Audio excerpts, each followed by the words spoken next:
I love basketball. I still to this day love the sport, and I feel like I've come full circle because I get to go in the gym the entire off season and work with high school, college, professional basketball players. It's amazing.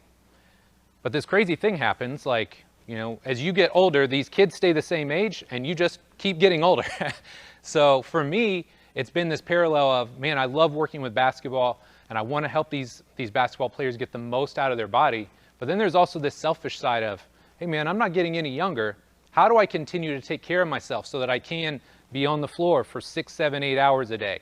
How can I be able to take care of my body so I can demonstrate these activities in the exercises for them?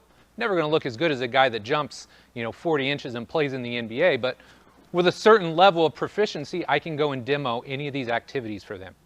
So that's kind of where I'm at, and these are the parallels. But anytime I prepare a talk, I start to think about, well, why me?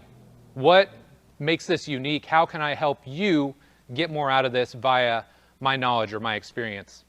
And, just personally, I got to say this, like my dad was an absolute boss. This guy really just fulfilled everything that I needed to be able to go out and play sports.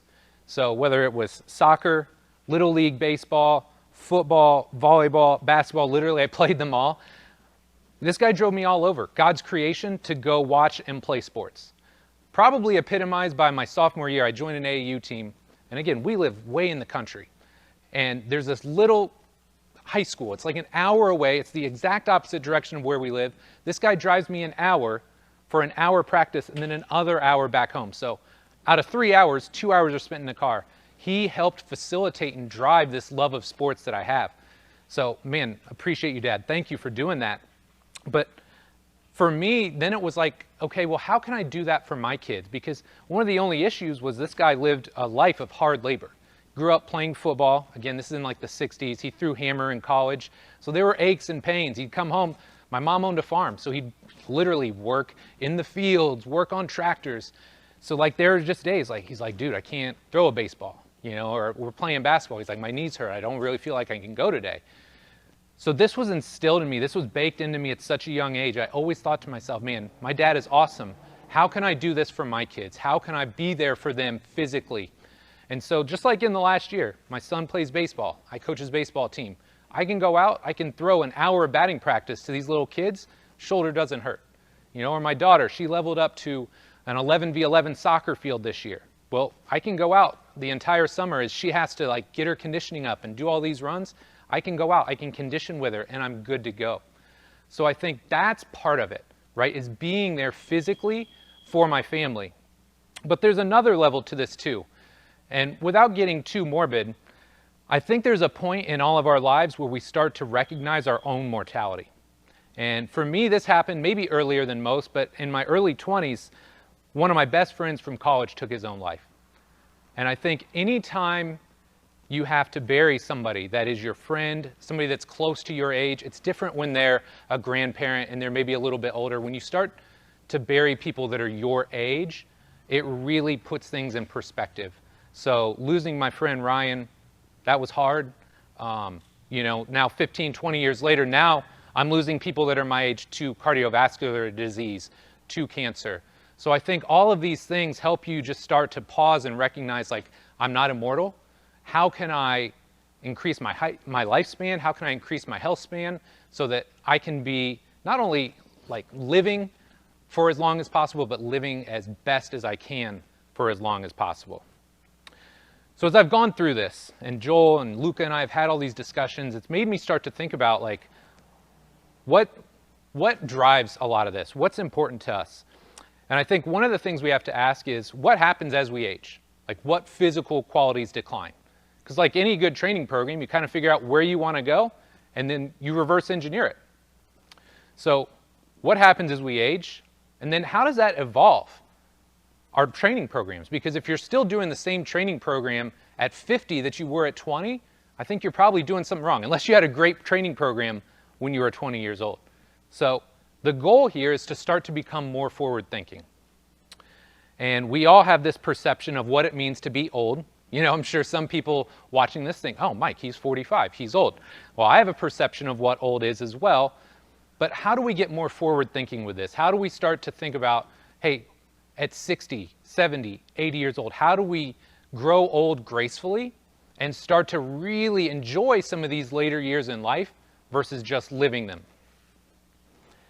So I want to share with you my philosophy and just give you some thoughts on this. If you've followed me before, you might have heard pieces of this. And even if you've seen my R7 talk before, we're going to go in and we're really going to dive into how this is manifested and how we can do a lot of this with the idea of longevity behind us. So for starters, we need to build movement efficiency first. Joel talked about it. It's not just about moving more, it's about moving well. Second, we need to think about having balance in our programming. And we'll talk about how being too skewed in any one physical quality can actually be to our detriment. Third, we're going to talk about what it means to train like an athlete, because I think that's a critical piece of the puzzle. And then last but not least, we're going to talk about the difference between health span and lifespan, because I think this is a really critical distinction and something we need to have on our radar. So when we talk about movement efficiency, you don't go in the gym on day one and have somebody max out on a squat or a deadlift. If you're doing things the right way, you take steps to build them up. So for me, I think of it in this kind of sequence. You start by just trying to optimize somebody's body position. We'll talk about foam rolling, resets, where that fits into just getting somebody moving better. But then from there, we slowly build our clients and athletes up, whether it's patterning a lift. Maybe we're just doing an isometric hold in the bottom of a squat, or maybe we're doing something in half kneeling to build a split squat. We start to pattern the activity so that our clients and athletes move more effectively. Once we've locked the patterning in, now we start to load. So you don't go in and max out day one. You build the pattern before you start loading the pattern. And then depending on who you're working with and what their goals are, hey, you can go into this expression where maybe you're doing sprints or box jumps or pushing a prowler aggressively. There's all kinds of options. But you have to kind of go through this sequence first to earn the right to move with a lot of load or with a lot of speed or a lot of power. So that's number one. Build movement efficiency. Number two, we need to balance our outputs. And this is really hard for me to admit, but there was a time in my life I was obsessed with powerlifting. It was all about getting as strong as humanly possible.